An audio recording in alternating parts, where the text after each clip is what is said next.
I will now call this meeting to order. Welcome to the meeting number 6 of the House of Commons Standing Committee on Transport, Infrastructure and Communities. Today's meeting is taking place in a hybrid format pursuant to the House Order of September 23rd, 2020. Proceedings will be made available via the House of Commons website. So you are aware, the webcast will always show the person speaking rather than the entirety of the committee. To ensure an orderly meeting, I would like to outline a few rules to follow. 1, members and witnesses may speak in the official language of their choice. Interpretation services are available for this meeting. You have the choice at the bottom of your screen of either floor, English, or French. For members participating in person, proceed as you usually would when the whole committee is meeting in person in a committee room. Keep in mind the directives from the Board of Internal Economy regarding masking and health protocols. Before speaking, please wait until I recognize you by name. If you are on video conference, please click on the microphone icon to unmute yourself. Those in the room, your microphone will be controlled as normal by the proceedings and the verification officer. A reminder that all comments by members and witnesses should be addressed to the chair. When you are not speaking, your mic should be on mute. With regard to a speaking list, the committee clerk and I will do the best we can to maintain the order of speaking that's been agreed upon by all members, whether you're participating virtually or in person.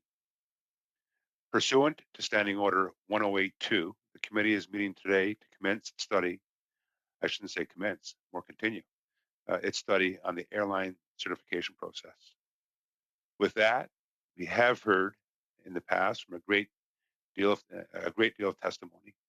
Although words alone can never express our sorrow to those that lost their lives and their families, please recognize our sincerest sympathies to those that were affected. May I now welcome our witnesses to the first round.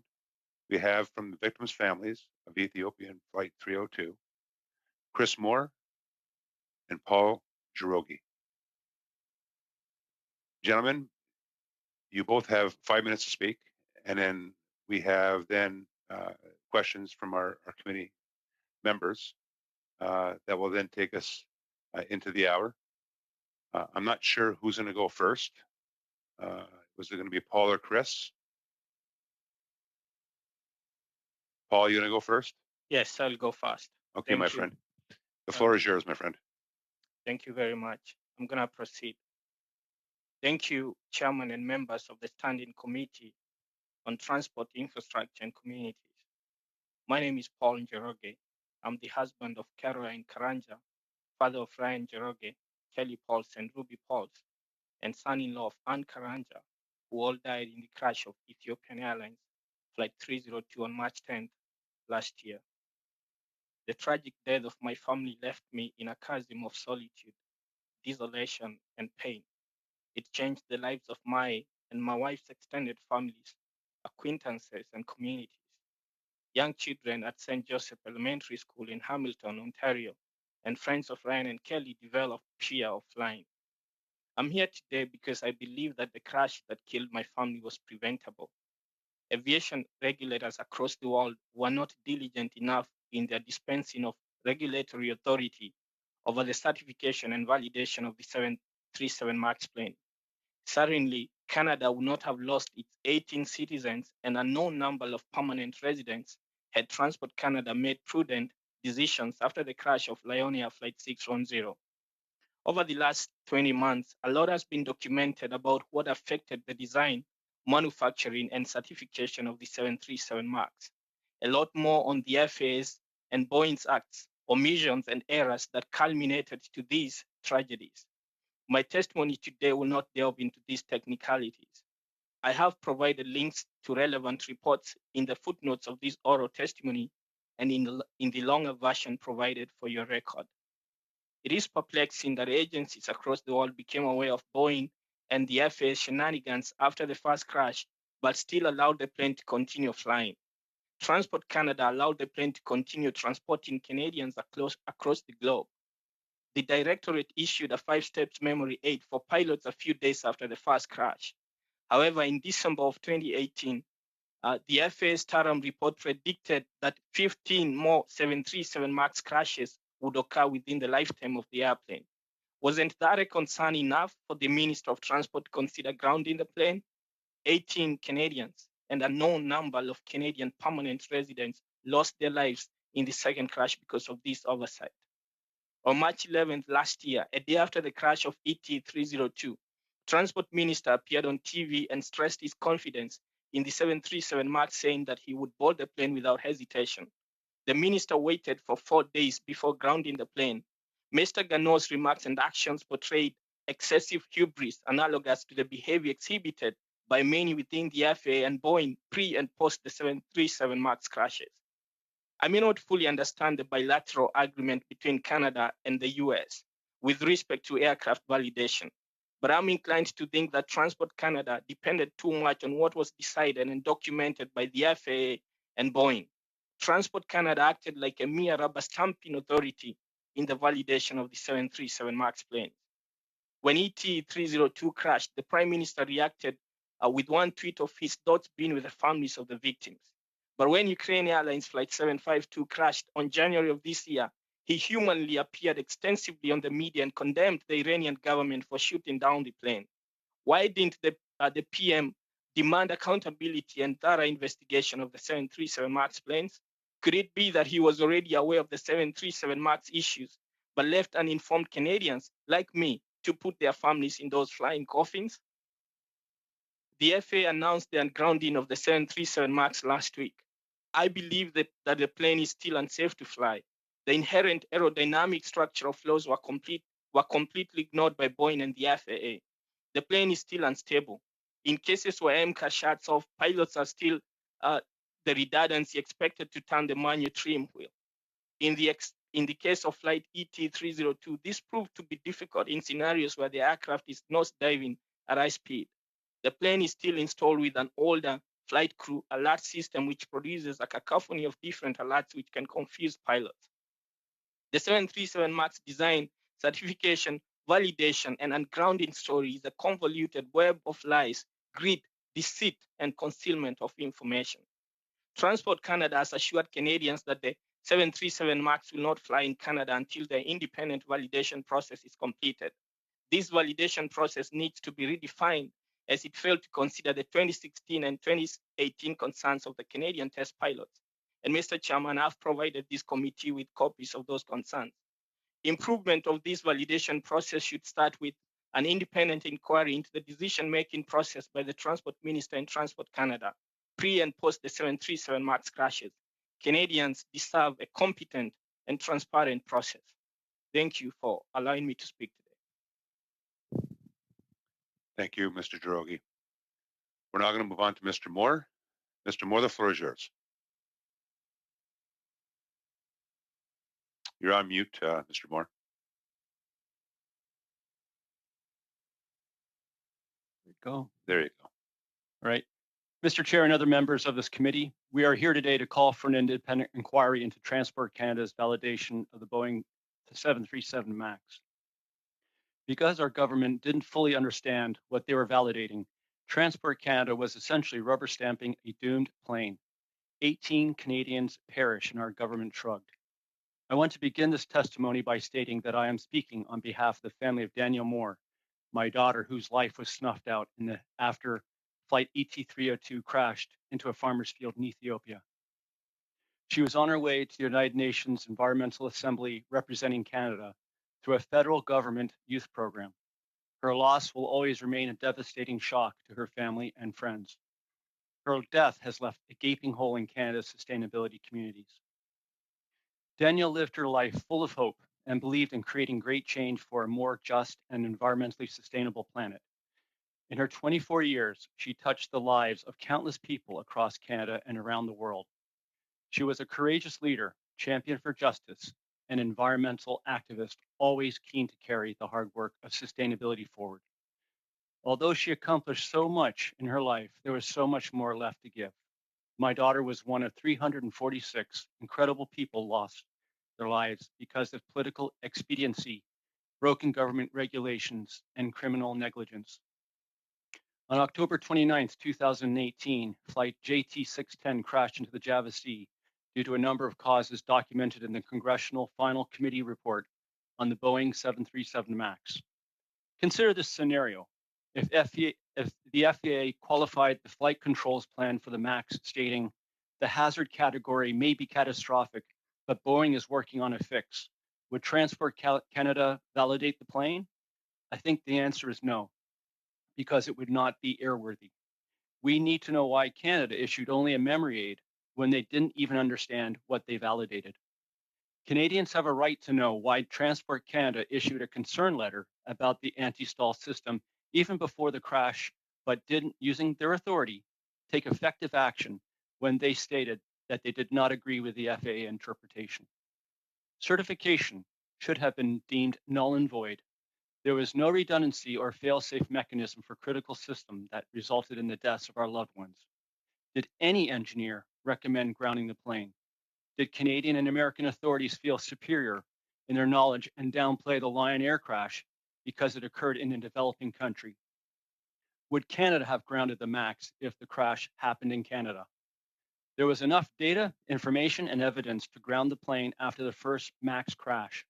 In fact, after the airworthiness directive was issued following the first crash, the FAA performed an analysis which concluded that if left uncorrected, the MCAS design flaw in the MAX could result in as many as 15 future fatal crashes or 3,000 deaths over the life of this fleet.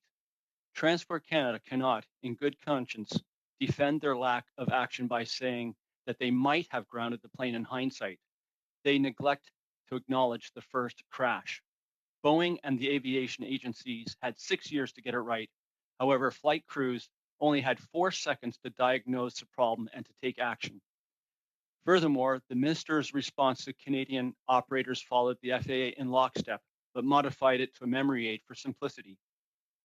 He knew the crew needed more time to react.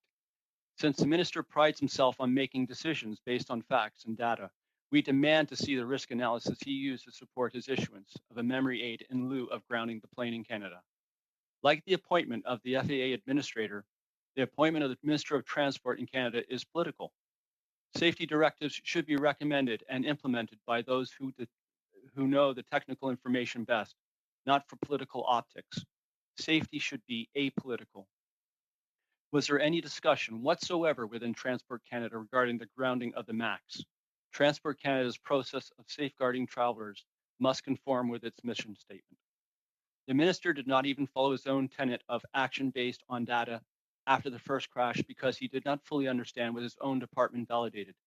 The validation was premature.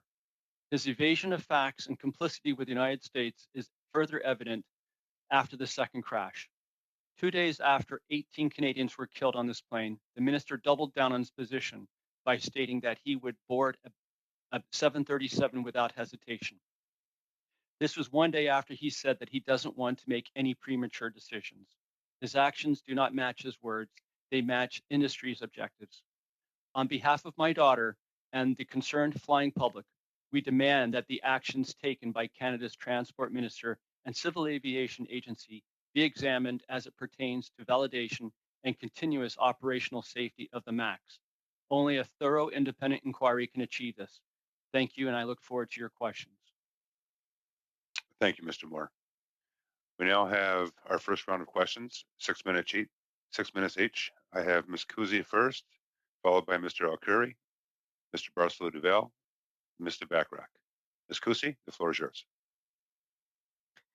Thank you very much, Chair. And first of all, I want to express my heartfelt and sincere condolences to. Hold on, we're going to have to interrupt there. family. Sorry, this is the clerk. We're going to have to interrupt. The sound quality is really not good right there. Maybe if you could move the microphone away from your mouth a little bit. We're just getting a lot of popping, and it's the sound levels are fluctuating greatly. I'm hearing the popping as well as I'm speaking. Is that any better now? No, unfortunately, Okay. the interpreters are not going to be able to provide interpretation with that sound quality. Sorry. Ms. Kuzi, can you unplug your headset and plug it back in again? Okay, I'll try that.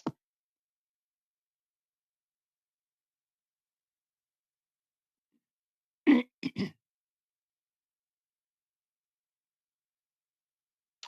think she froze.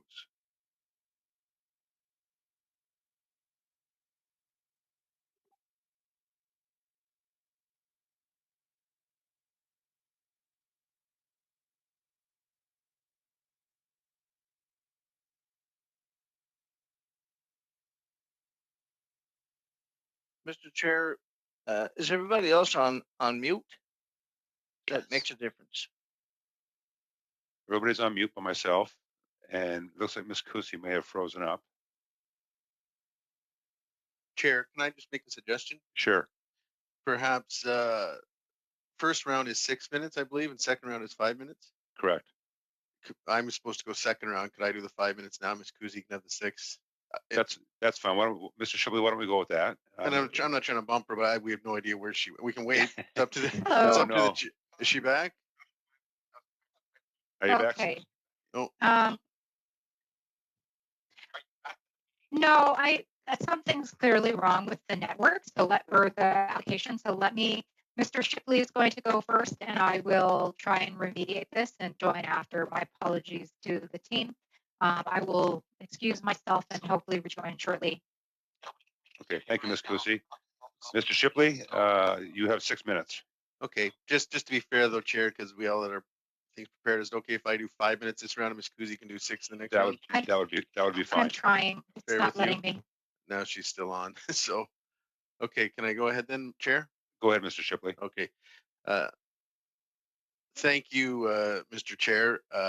Thank you to Mr. Moore and to Mr. Jirogi for obviously being here today. The first thing I'm going to say is both you gentlemen in your heartfelt speeches thanked us.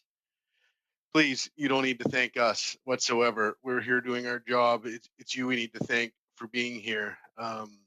Your stories are heartbreaking as a father, as a husband. It's heartbreaking to hear your stories.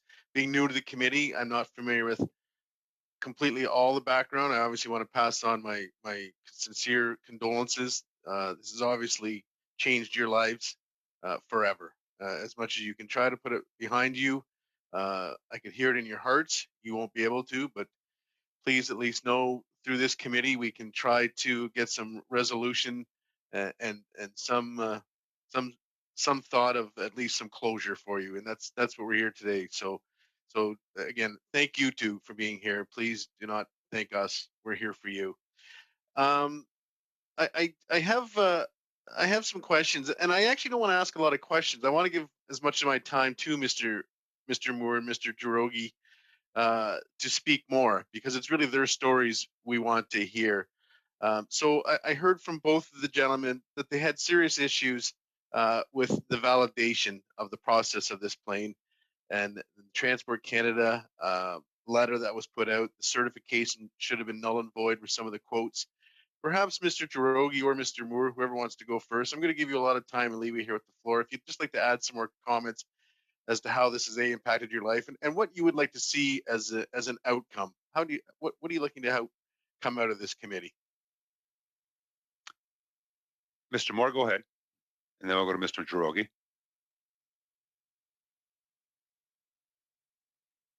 Oh, hold on, Mr. Moore. You don't seem to be coming through. How's that? That's better. Yeah. Sorry. So over the last 20 months, there's been a lot that we've had to uncover and to unpack, and traveling to the States and sitting through their congressional and Senate testimonies and hearings, and even trying to understand and learn anything about the planes and the aviation system. And there's so much that we've had to learn, and it's that's one of the biggest difficulties, and also trying to grieve and to live your life and to work and to just survive. There's so much from a physiological perspective that I am going through. I'm not the same person at all that I was before the crash, and I just really want everybody here to know that when this happens to you, as I said in a couple of interviews, my life was dead. I'm a different person, totally different person. And this is not just let's hurry up and get the max up so that we can enjoy our travels, and we can have a reduced cost because this plane is supposed to save some money for the travelers. The whole idea of what Boeing did here was basically trying to save as much money as possible. they were trying to save money because of saving the fuel efficiency, but they also tried to skimp on safety. They hid a lot of information that they knew that was they knew this plane potentially could have a catastrophic event. They knew that, and yet they themselves certified the plane. The FAA did not understand what all about the MAX and the changes that were made to the MAX. Sorry, to the MCAS, and then they sent it to Transport Canada. We know a lot about what happened in the States, but we know nothing really of what happened in Canada and what our civil aviation group, what they knew and what they didn't know. And it's only because, on March, I guess March 12th of last year, we found out that there was a concern letter that that there was some knowledge of this system, and that Transport Canada had asked some questions of the FAA, and they went largely unanswered. But when they did provide a response, Transport Canada basically said they didn't agree with what they had stated. So, I mean, why not ground the plane? I mean, airworthiness is, there's a definition of airworthiness in the Canadian aviation regulations, and it's regarding making sure that the plane is safe to fly. And there's no way that this plane was safe to fly. I mean, the facts speak for themselves, especially after a first crash. They should have just stopped it right then. They should have grounded it. Thank you, Mr. Moore. The 5 minutes is up, but I am going to allow Mr. Jarogi some time to speak as well. Mr. Jarogi, the floor is yours. Thank you, Mr. Chairman. I spoke about my life being thrown into a chasm of hopelessness, and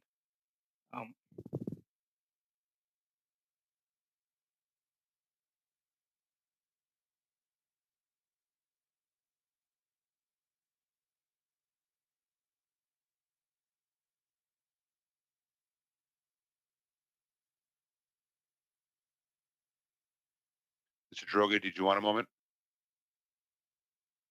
the difficult thing in life is when you're living in a world full of billions of people, but you just feel alone all the time.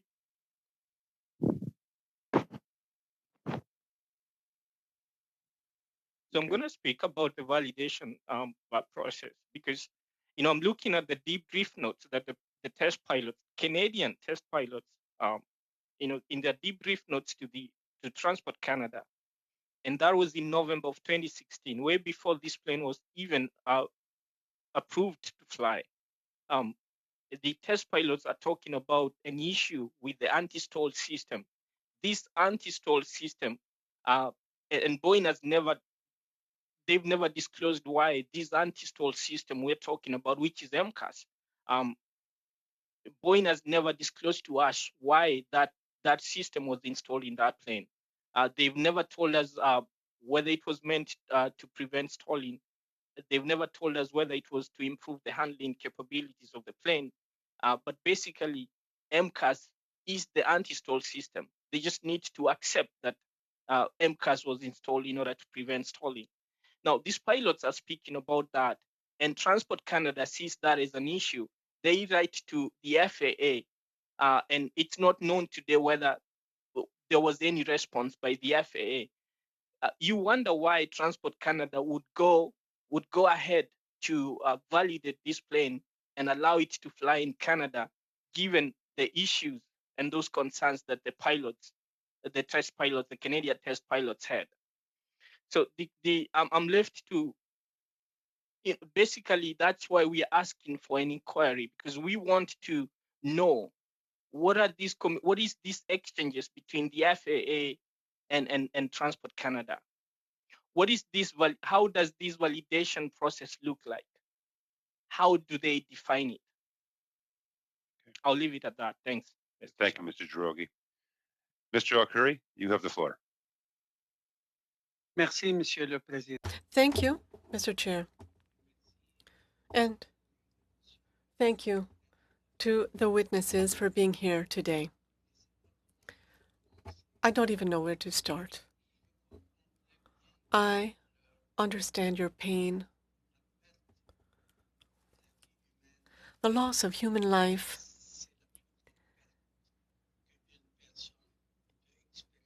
is the greatest loss that a human can experience. As a husband and as the father of 3 daughters, I understand you, Mr. Moore, and I understand you. I understand your pain and your suffering and your solitude, and this is extremely difficult. But you have to have a type of will to go on for yourselves, and all we can do is to pray for their souls. But my thoughts and my prayers go out to you and your families, your friends, and to your family friends, you, Mr. Moore and Mr. Goroche. As MPs, we have a difficult job to do, and we have to work hard. First of all, we have to answer your questions. We have to get to the heart of the truth. Why did this happen? Who is responsible? Would it have been possible to prevent this? Mr. Goroje, when I see that you have lost your wife, your children, and Mr. Moore, your daughter, I think will we be able to get to the heart of the truth? But I promise you that the Department of Transportation and this committee are working extremely hard.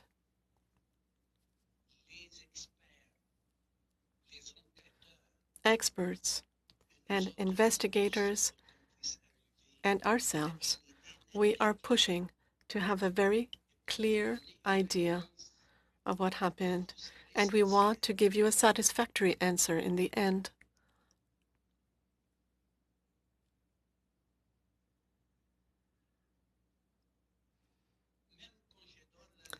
Even when I sleep at night, if I know that this committee will meet, I am thinking of you. But it takes time, and we want to provide exact information to you. We want to be able to find exactly who was responsible, and we want to try to make sure that this type of accident never happens again. I hope that you will trust us. We will be there for you. I could ask you, for example, after having heard your presentation, for example, you say that you know what happened in the US, but are you satisfied? Are you satisfied with the answers that came from the US and that were sent to our Canadian experts? This is a first question for you. And my second question is the following. I would like to know if it's possible and if you could explain further why are you asking for an arm's length investigation or an independent investigation?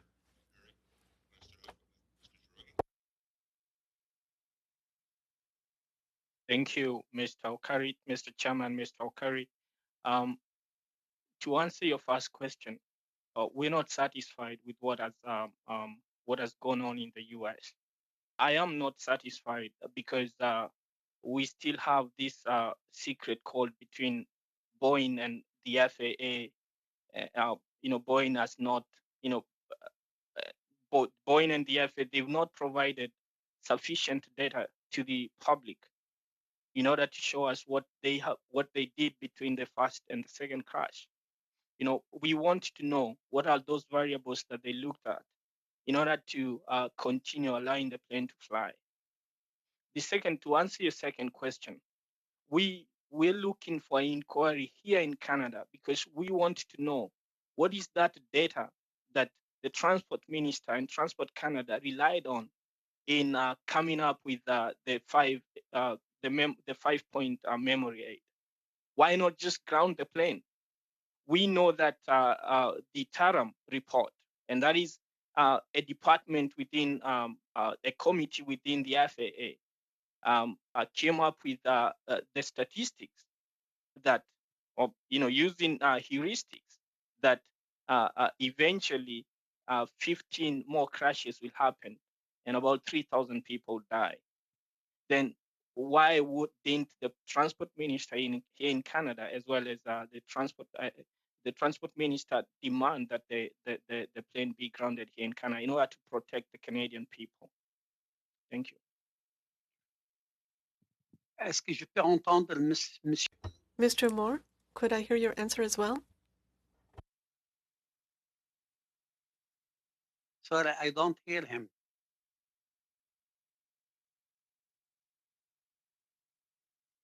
Point of order, s'il vous plaît. Is that better? Now, yes, but Okay. I didn't hear you before. Can you repeat, please? Yep. Sorry. I agree exactly what Paul has stated. One of the things that Peter DeFazio, the chair of the Transportation and Infrastructure Committee in Congress, he did a fantastic job of uncovering a lot of issues, but there's still a lot of details that we do not know anything about. For instance, the whole idea of issuing an airworthiness directive. I did my own calculation and I figured they passed the threshold for issuing an airworthiness directive by a factor of 5,000, and that is incomprehensible. You would think that there would be something that is in the regulations that state that once you get to a certain threshold, you must at least consider grounding a plane. That's quite a large factor. There's a number of things or facts that we don't know about like how these engineers had approved that plane. It almost sounds like it was one person who was behind the curtain, but there must have been a whole fleet of engineers reviewing this. So the whole professional engineering association, I have to call that into question. Is there any group that's looking at that? But how a second crash could happen, that is beyond me. And that's what I want to get down to. This doesn't usually happen. And we think that Transport Canada played a role in it, even though perhaps they were hoodwinked initially. They could have at least prevented the second crash by flagging it and saying, there's a problem here, which there was obvious one. Thank you. Thank you, Mr. Moore. We're now going to move on to Mr. Barcelou-Deville. Mr. Barcelou-Deville, the floor is yours. Yes. Thank you. Thank you, Mr. Chair. First of all, I would like to thank our two witnesses, Mr. Moore and Mr. Joroge. Thank you for being with us today. I'm sure it's extremely difficult to stir this up again after having well, it's over a year now that the facts occurred, and here you are before us today, and you are clearly grieving. And of course, it's fully understandable when we speak about our spouses, our children. This is something we perhaps never get over and never fully grieve. Thank you for being here, and I hope that because of you, we will be able to improve our knowledge of the 737 MAX, but also that we will find out what happened at Transport Canada and what is and if there's someone who is responsible. I think everyone has to be accountable. These are lives that are at play here. I was extremely concerned. I was very concerned as you mentioned earlier, and that when the Minister of Transport said shortly after the crash that he would board a 737 MAX 8 without any problem. And Mr. Garneau and officials of the government, when they were asked if they felt that the FAA certification process was safe, they said yes. On your side, I would like to know if you share this level of confidence in the FAA process, and if, from your perspective, wasn't people's safety compromised, perhaps, just to please Americans?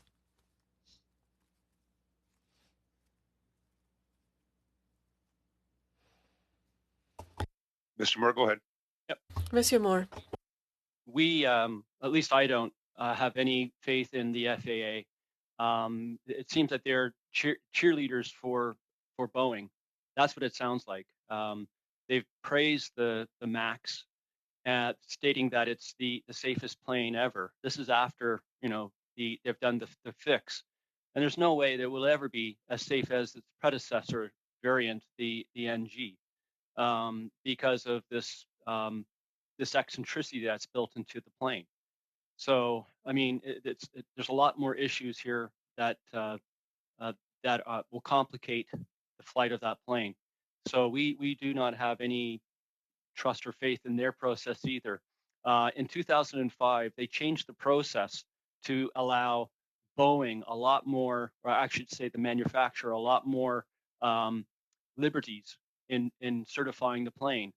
And in this case, the FAA basically handed over 90% of the certification plans over to Boeing in the end to certify that plane, which raises another question: what other things are left on that plane that we don't know about that have been certified by Boeing, and Transport Canada has no idea about? So I have a lot of questions and skepticism about the American process of certification. Thank you, Mr. Moore. Mr. Barcelona-Deville. Thank you. Thank you for your answer. On my side, we were made aware of the facts that you just stated with regards to Boeing and the FAA and the type of self-certification program where Boeing was certifying the airplane themselves. And so then you have to ask ourselves, what is our role here as a government when these types of practices are underway elsewhere? Should we rubber stamp approvals and practices that are used elsewhere?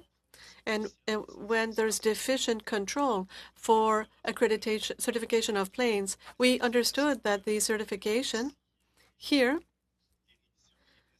the reviews and the tests were limited. And when officials were asked if they detected any anomalies during the tests and the certification, they said no. Earlier, you mentioned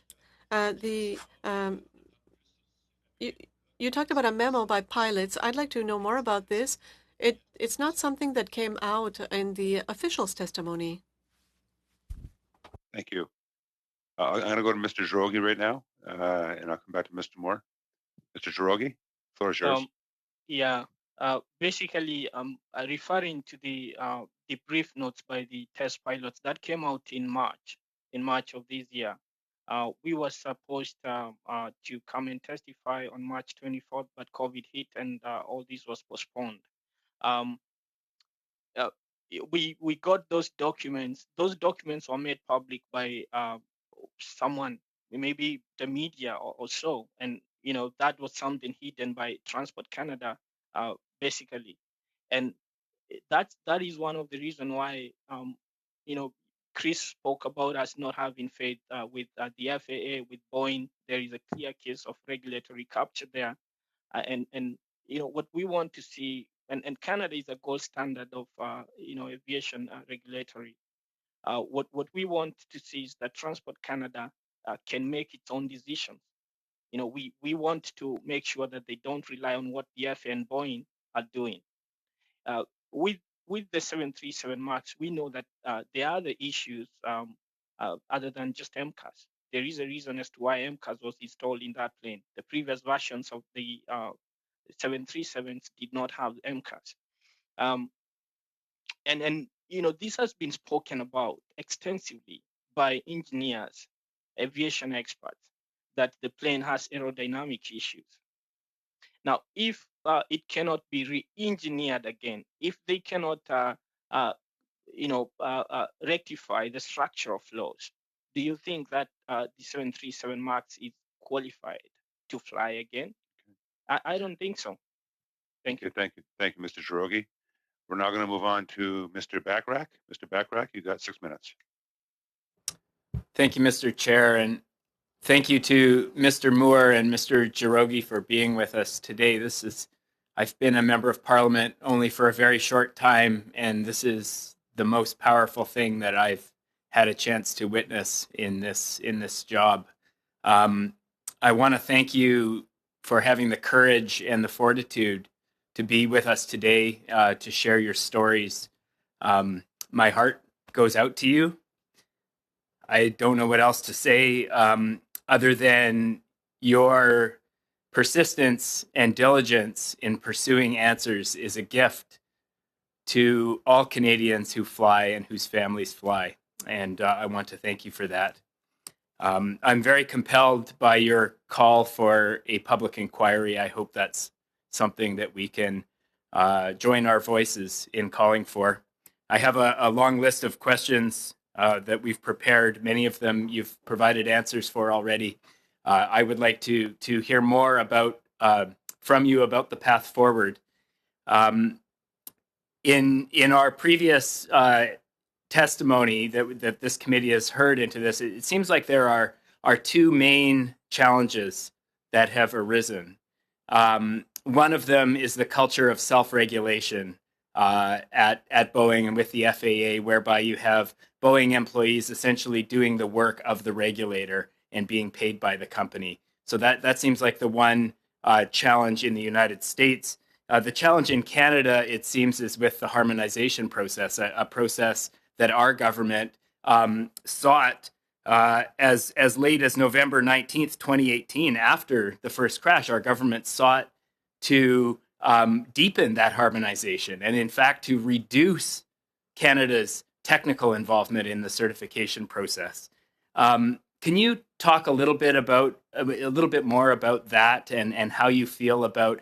We've heard from the minister that it seems like there's a step back being taken, or a step that he is stepping away from that commitment to that process. However, could you speak a little bit more about whether we need to take an entirely different direction when it comes to certifying these aircraft? Mr. Moore? Yeah, so am I okay? Okay, so so the IPA agreement is that was one that basically was an agreement between Transport Canada and the FAA. And essentially, if there was anything that did not warrant additional scrutiny, that essentially the other validating authority would essentially rubber stamp that plan. Anything that had a high risk would have a lot more detailed scrutiny. And apparently the MCAS fell under that threshold. So it never got the proper scrutiny it deserved. But the additional plan, and I think it's the roadmap that you're referring to, the additional articles onto the agreement there, we definitely should be backing away from this. I think we need to fully validate, the any product that's coming through. Validation is the act of checking or proving the validity or accuracy of something. And if you don't know anything about part of, what you're given to validate, how can you be validating it? Right? I mean, I think we really have to go back to the whole definition of what validation is, and also what it means to be airworthy, right? It means to be safe. That plane has to be safe. So there's a lot of issues here. I think that we need to go back and look at the whole process. I don't know how I can expand on that any further. Thank you, Mr. Moore. Mr. Bachrach? And thank you, Mr. Chair. I understand that the 730 MAX has now been cleared to resume flights in the United States. When it comes to Canada's own process, what would you like to see happen? Like, obviously, there's going to be tremendous pressure to put these planes back in the air. You've talked about an independent public inquiry. How do you see the path forward for the Minister and for Transport Canada? You want to go, Paul? I'm going to go to Mr. Mr. Girogi. Go ahead. All right, thank you. We've met with the Minister of Transport, we've met with the Director General of Transport Canada, and basically you have to know that yes, we understand that they did something after the first crash, after the crash of JT610, and that was the 5 points memory aid. So, and that it tells you that they knew that there was a bigger issue there, and even now they've already assured Canadians that it's gonna take a while before the plane is ungrounded here in Canada, because and when you look at all that, then you realize that they kind of like they don't trust the FAA and Boeing at this time, and they know that the plane could be having more issues. Now, what we want to see is a validation of the entire plane completely before it's ungrounded here in Canada. It's not just using the improved AD that was just issued by the FAA the other day. We want Transport Canada to go back to the drawing board, look at this plane wholesomely before it's ungrounded. I think that's the only way Canadians can feel safe stepping into a 737 MAX.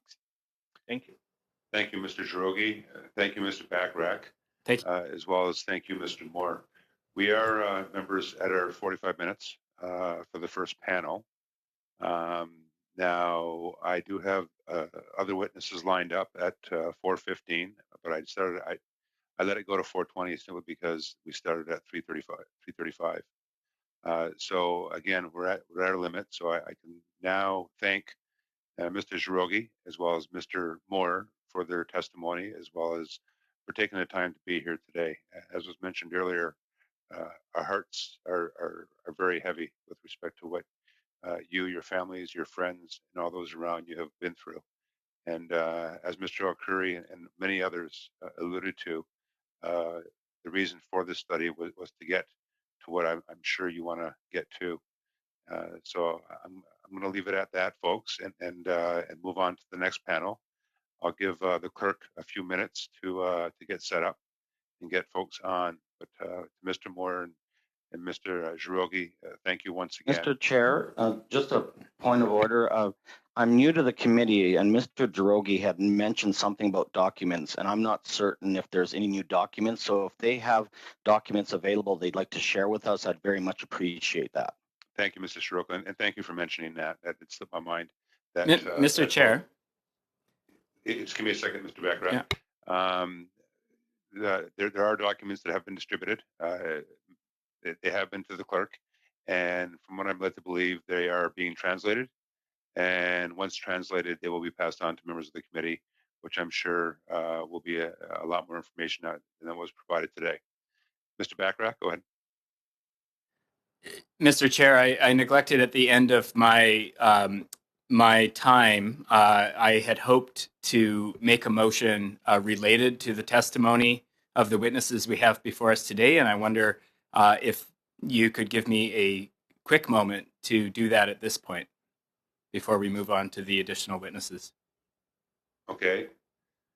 Mr. Clerk, would that be in order for him to move a motion?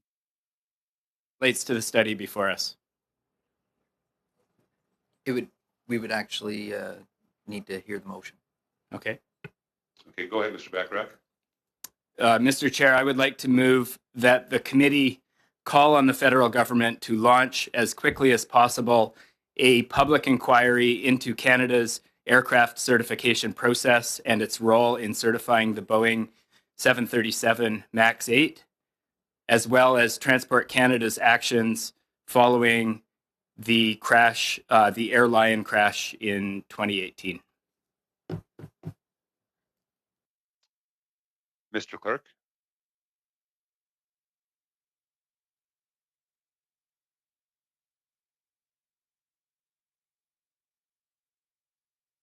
You know, while the clerk's thinking about this, Mr. Backrack, would that be, or would there be an opportunity to actually add that into the final report recommendations? My concern, Mr. Chair, is that the government is under tremendous pressure to put these planes back in the air. I am very compelled by the testimony that I've heard today, and I believe it's incumbent upon the committee to act very swiftly on the testimony that we've heard. Thank you, Mr. Backrack. Mr. Clerk?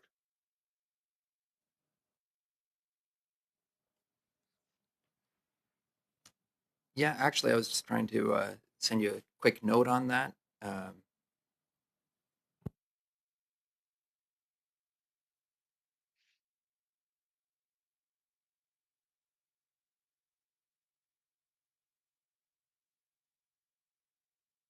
Okay. Mr. Backrack, what we'll do is, and what I'm going to decide to do as the chair of the committee is to take that as a notice of motion. We can then deal with it at our next meeting. And if you can, in the meantime, provide the wording as well as in both official languages, that would be good. Any questions on that, Mr. Backrack? No questions, Mr. Chair. Thank you for allowing me to read my motion. Great. Thank you, Mr. Backrack.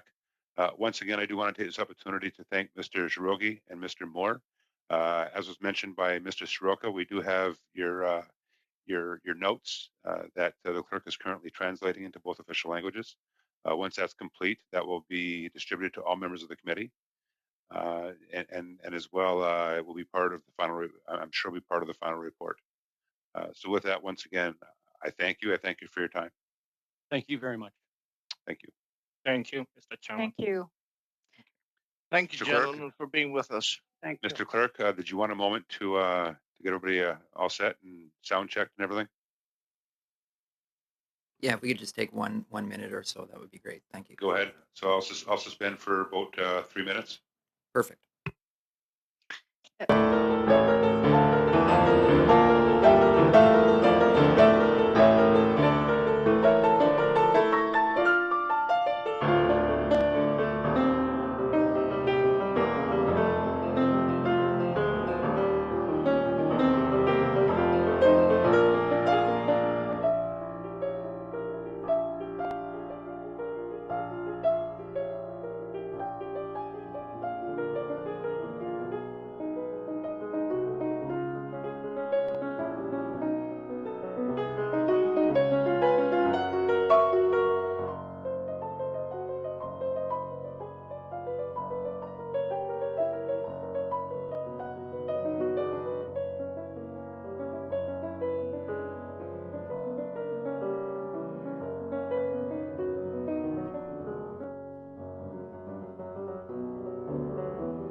representing different areas, different sectors.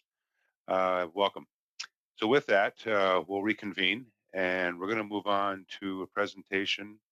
Now, I have here a list of the presenters. Is there an order, Mr. Clerk, that you would prefer? I see the Air Canada Pilots Association, Mr. Gager. I hope I'm pronouncing your name right. Chief Executive Officer, Mr. Clerk, I'm assuming I can start off with him first. That's fine. Mr. Jaguar, the floor is yours. And please tell me if I messed up your name there. No, that's correct. Thank you very much. Thank you. I trust the audio is all right. We tested it earlier. You're all set. Thank you, Mr. Chairman, and good afternoon. I'd like to start by thanking the committee for the invitation to appear. I'd also like to acknowledge the very important comments from the first witnesses today, Mr. Jirogi and Mr. Moore, and offer my condolences for their loss. My name is Rob Jaguar. I'm the CEO of the Air Canada Pilots Association. While I graduated as a mechanical engineer, I've been a pilot throughout my entire professional life. Additionally, I've also held senior executive positions at Air Canada and Sky Service Airlines. Over the course of my career, I've been qualified on a wide range of aircraft, including the Douglas DC-8 and DC-9, the Airbus 320 series, 330, 340, the Boeing 727, and 737.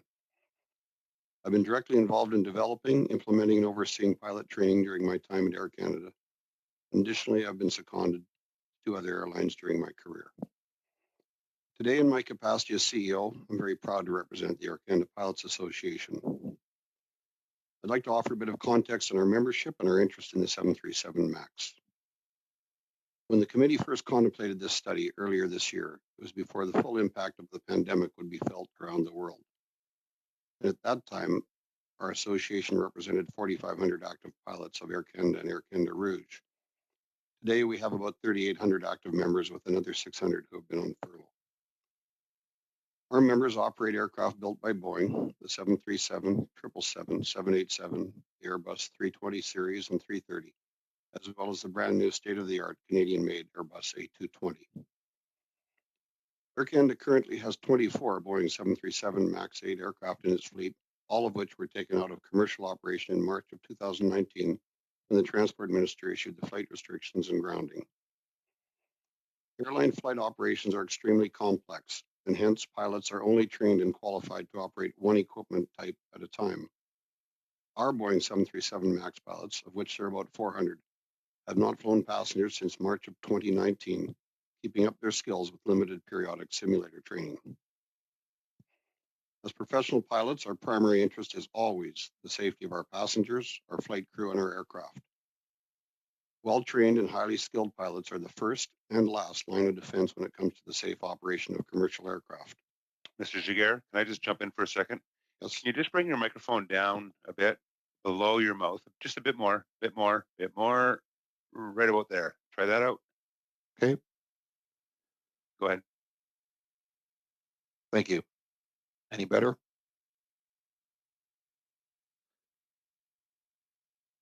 Overall, commercial aviation endures an extraordinarily high level of safety by managing and mitigating risk.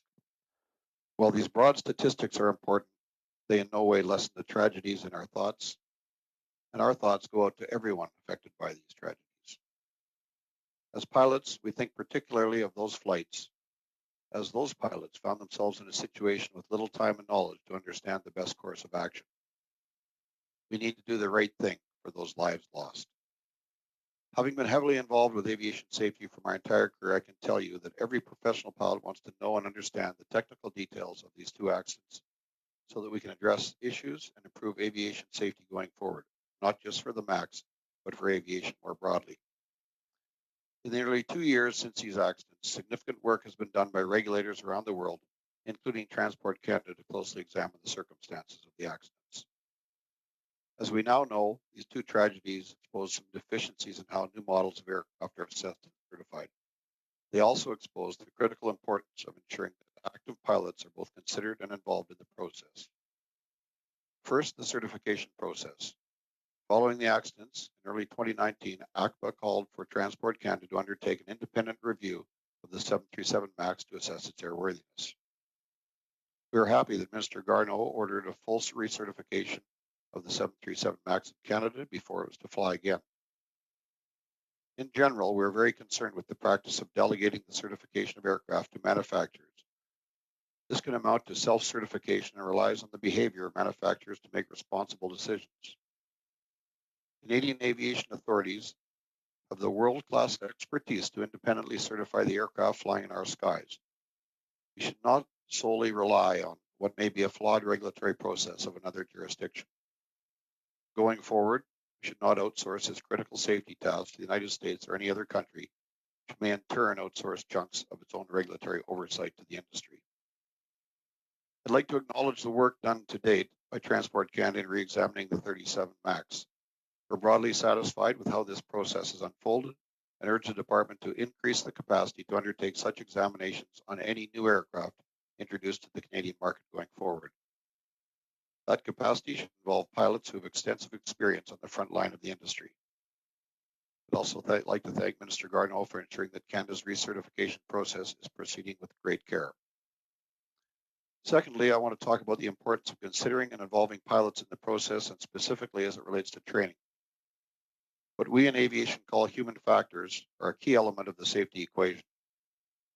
Considering human factors ensures that humans and technology work effectively together. That is not simply about design, but also includes training, policies, and procedures. This is especially important as modern aircraft have evolved to incorporate increasingly complex software systems. While these advances contribute to overall safety improvements in aviation, we must also have a clear understanding of the pilots and their operating environment.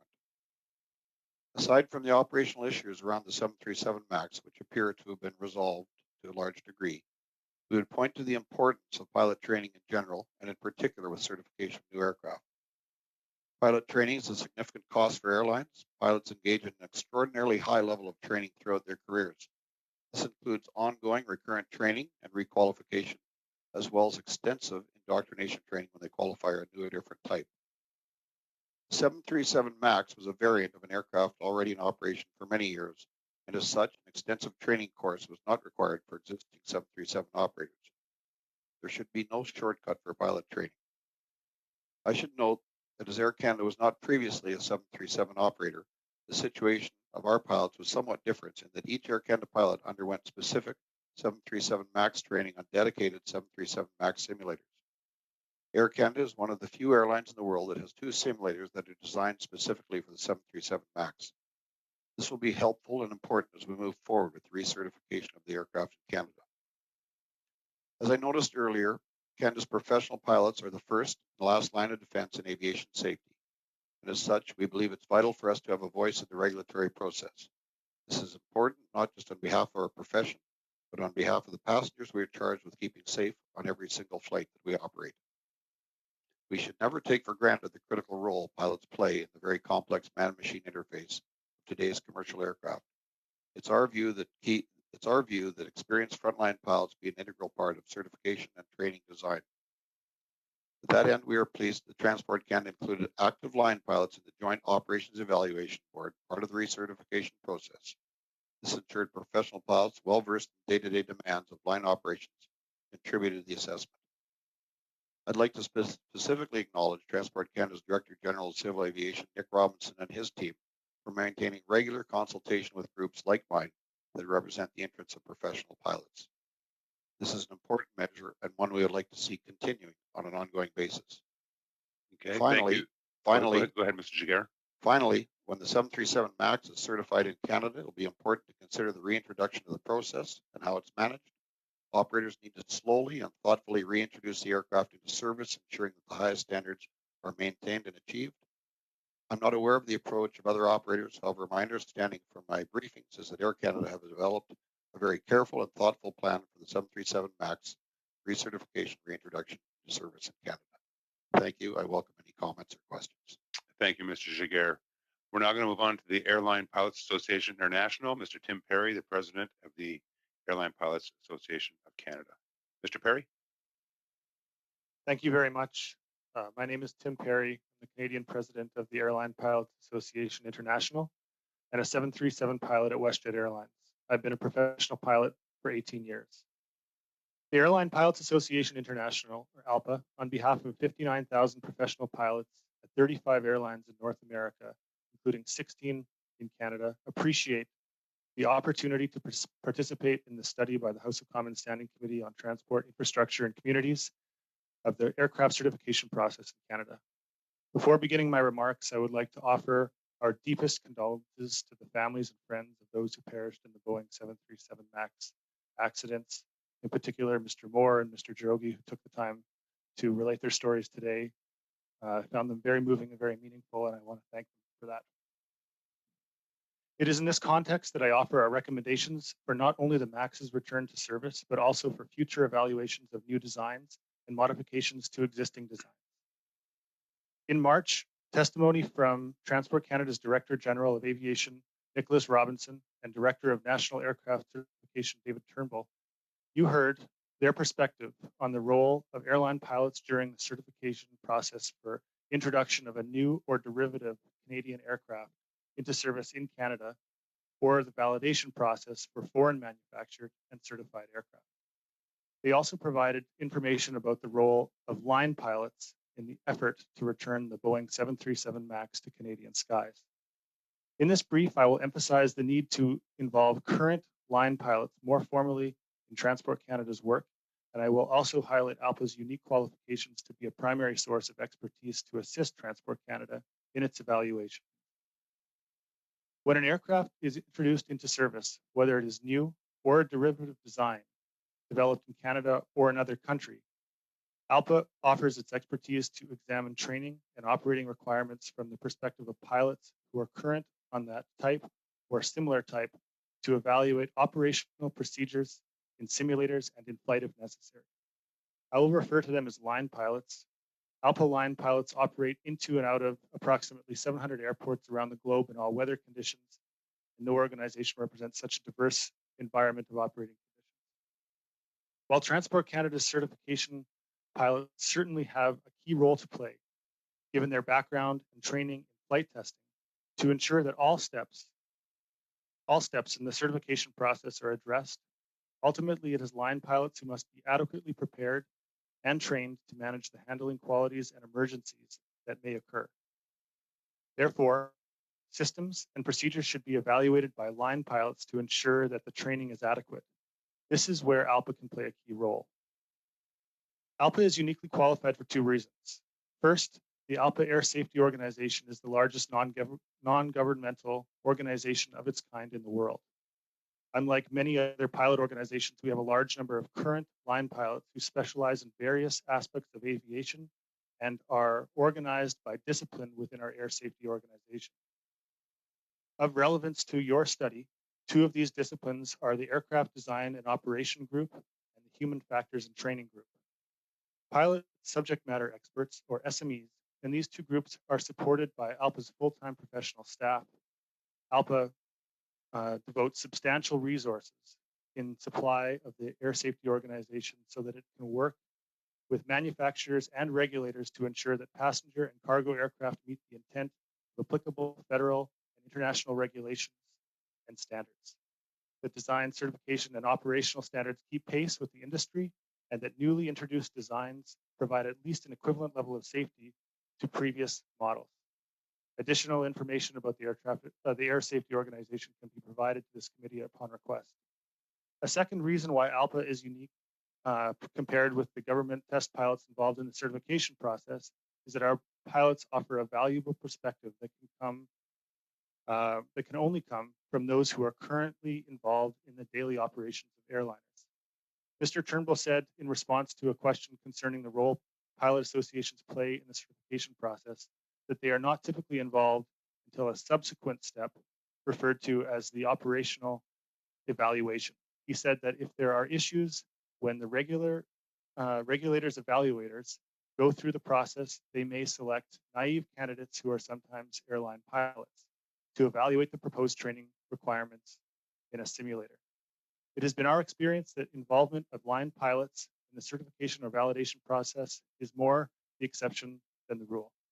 I recommend that ALPA's participation in certification and validation efforts be given a higher profile. Specific to the return the return to service of the MAX, Mr. Robinson emphasized the importance of pilot association involvement, that he is aiming for the associations to be standing by the minister when he is confident that it is ready to return to service, and that a total of 2 representatives from the operators and pilot associations will be involved in the Joint Operational Evaluation Board, JOEB's work. We are pleased. Mr. Perry, if you can wrap it up, and hopefully some of the comments that you might have remaining, you can get through the questions that you're going to.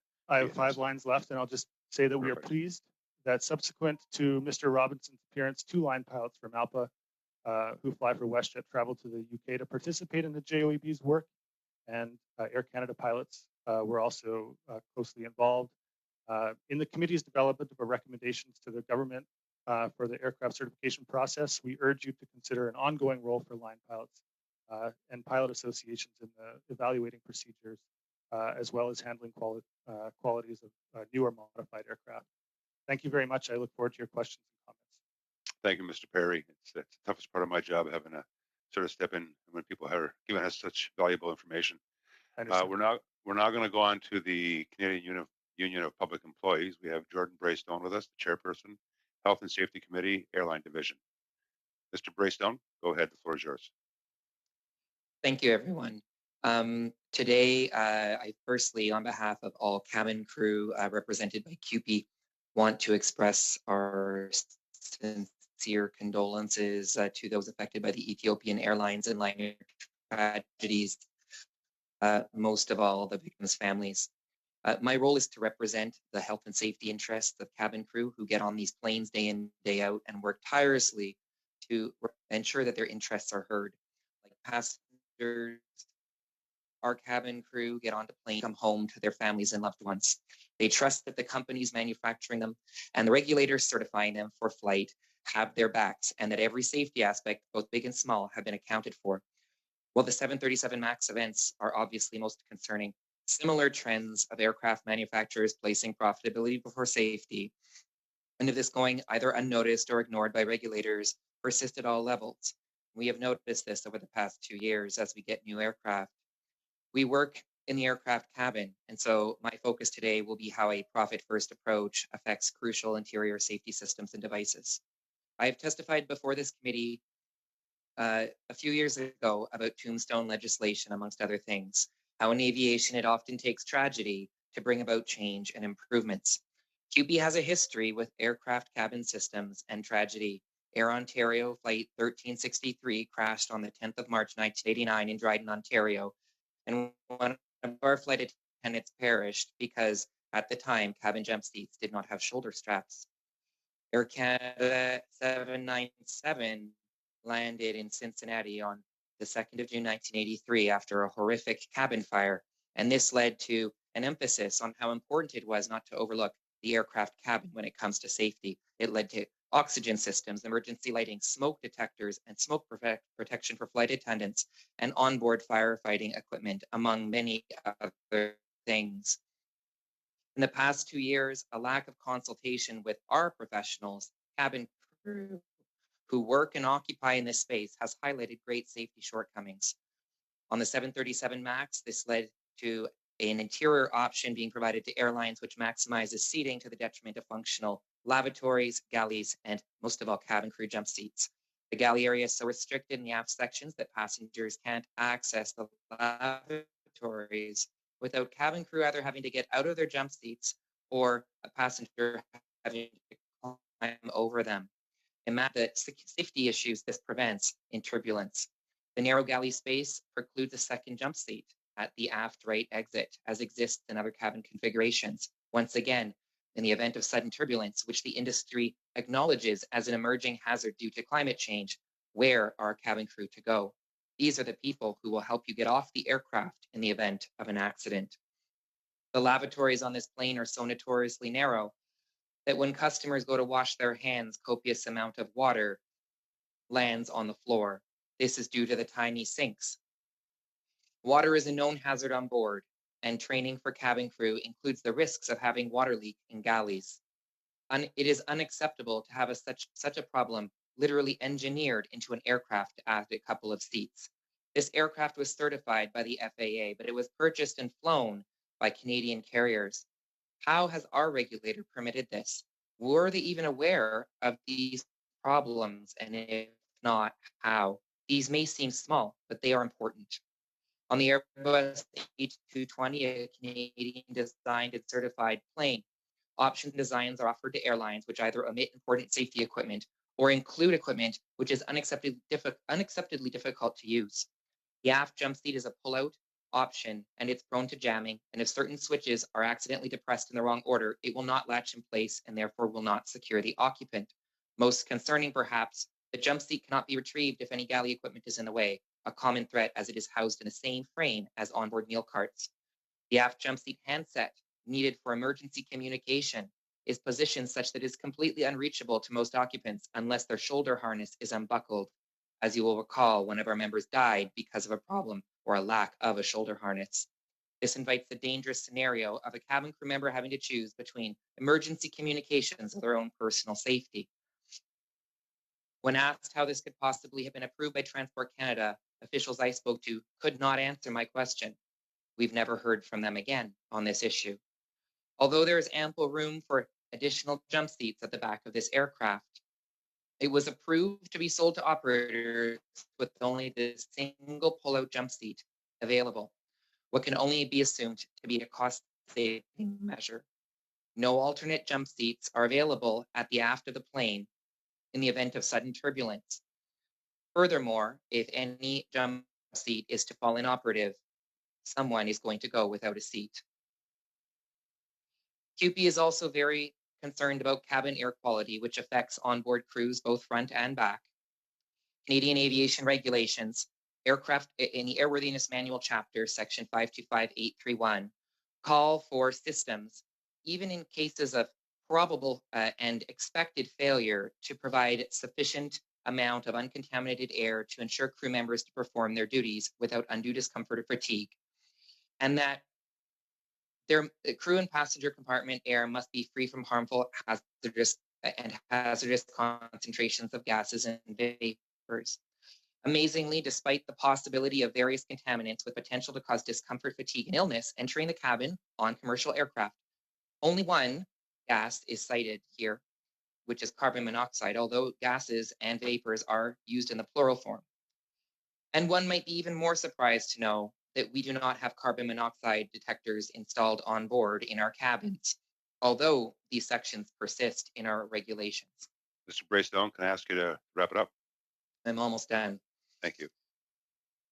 All of this begs the question, how is the manufacturing industry being regulated as they design planes? Many of these are problems that the average flight attendant could easily flag, and for which our unions certainly could likely resolve or provide guidance to manufacturers had they been consulted, but we haven't been. If manufacturers aren't consulting the people who know the aircraft best, and the regulators aren't holding them responsible, how can we have faith? We urge the regulators and the manufacturers to involve us during your time. Thank you, Mr. Braystone. I'm now going to move on to Mr. Gilles Primo, professional engineer. Mr. Primo, the floor is yours for 5 minutes. Good afternoon, Mr. Chair, committee members. When I testified to this committee on March 10th, I was asked if I'd table my findings at that point, which I did so confidentially with the desire, and the idea there was to give Boeing an opportunity, a fair opportunity to answer the questions, which were then 24 main questions over 44 pages in the document I had sent them. I can tell you today, after nearly 9 months, Boeing has not answered any of my questions and didn't even try to contact me. Disappointing, but hardly surprising given they didn't even respond to an invitation to testify to this same committee on March 10th. After my first testimony, I reviewed the interim report of the second crash and also all of the FAA's documentation towards lifting the restriction. And only a few of my main questions have been answered, minor ones. Furthermore, my list of questions grew from 24 to 37. On the 21st of September, I made all my bulk of comments available as 7 downloadable attachments. It's comment serial number 172 on the FAA site. So here are the highlights of my cumulative findings. The emergency airworthiness that was issued after the first crash. trash, deprive the operators and crews of 2 of the 4 critical logical steps that allow an MCAS command to be executed. They are respectively the flaps. If they are deployed to any non-zero position, this disables the command. The other thing is, whenever the next MCAS command was going to come 5 seconds after the completion of the previous one, had the ET302 crew been aware of these 2 things, their chances of recovering would have been much, much better. Without any of that, please ask me in the questions period. The fleet should have been grounded after the first crash. Many arguments have been heard. The main one, in my opinion, is the FDR data and the preliminary report of the first crash, which clearly showed not only the MCAS, but also the TRAN system doing something really, really abnormal. Another thing that's less talked about is there's a precedent. Falcon 7X, by Dassault Aviation, the whole fleet was grounded at the request of the airframer, not the authorities, after an incident took place which didn't even lead to a fatality and that involved the Fishturn system. Also, nobody in this industry should be making no concessions should be made for the Fishturn system since the Alaska Airlines Flight 261 accident in 2000. So all of the, and in my first testimony, I had also made 2 recommendations for regulations changes. I'm not going to go over them here again. We could talk about them later. So here are the technical arguments that I want to tell that are 100% independent of MCAS. The Fishturn system on the 737 MAX is an obsolete 1960s technology. Its main deficiency is that there's only one electric motor on the actuator for the horizontal stabilizer movement. All other comparable airplanes currently in operation have 2 motors, some even have 3. The WestJet Flight 1245 incident on December 1st, 2018, meaning between the 2 crashes, should be revisited for that reason. Ask me for details in the questions. The 737 relies on the muscles of the crew as a backup for the single electric motor on this critical actuator. And there used to even be a procedure called a roller coaster maneuver, which is no longer enforced, but which was trying to address the fact that this system is inadequate for lack of redundancy. Now, all of these arguments are difficult for the public to grasp, so let me try to offer you an analogy. Would any of you buy and drive a car today that doesn't have power steering? Obsolescence on the system also involves problems with probably not using the latest technology to prevent slippage, which I have seen on both flights. And also probably doesn't contain all the contemporary safety monitors suite that we normally implement for such system. I showed by comparing to an existing monitor on another aircraft that the slippage on ET302 would have been very easy to detect and passivate. Let's talk a bit about the first crash. Mr. Primo, if we can ask to start wrapping up. Yes, okay. Thank you. So there was a sudden jolt of 5.5 degree on the H-tab first crash. Nobody talks about it in the final report. Yet Transport Canada, when I worked on such systems, imposed not more than this amount of movement, half a degree, under some failure conditions. And high control forces conditions have been observed as well on the second flight. I estimated 120 pounds at one point in flight. Later on in the interim report, their calculation was 119.4. Okay, Mr. Primo, thank you. I appreciate your testimony. We're now going to go on to questions. We have our first question for 6 minutes. Ms. Kusi, how's your audio going? Thank you for asking, Chair. I'm actually going. I know. Perfect. I know. Yeah, but actually, I'm going to pass my time over to my colleague, Mr. Cram. Okay, thank you, Ms. Just in Christie. case. Thank you, Chair. Okay, thank you. Mr. Krem, the floor is yours. Okay, well, thank you, Mr. Chair. My questions will be directed to Mr. Giguère and Mr. Perry. So, what I find so tragic about the Max 8 certification process is that as far back as 2016, Transport Canada test pilots had questions about the plane's behavior related to speed and pitch. And these pilots didn't know it at the time, but these strange behaviors that they were observing were related to the flawed MCAS system. And so naturally the pilots had questions, and they wrote these questions down on a concern paper that was sent to Boeing. And tragically and inexplicably, the certification process for the MAX 8 was approved without having received answers to all of the Transport Canada questions. And so my question to Mr. Giguère and Mr. Perry, and I really want to hear your perspective because you're the ones who fly the planes. Should Transport Canada continue the practice of approving certifications for airplanes before having received answers to all of its questions from the manufacturer? Gentlemen?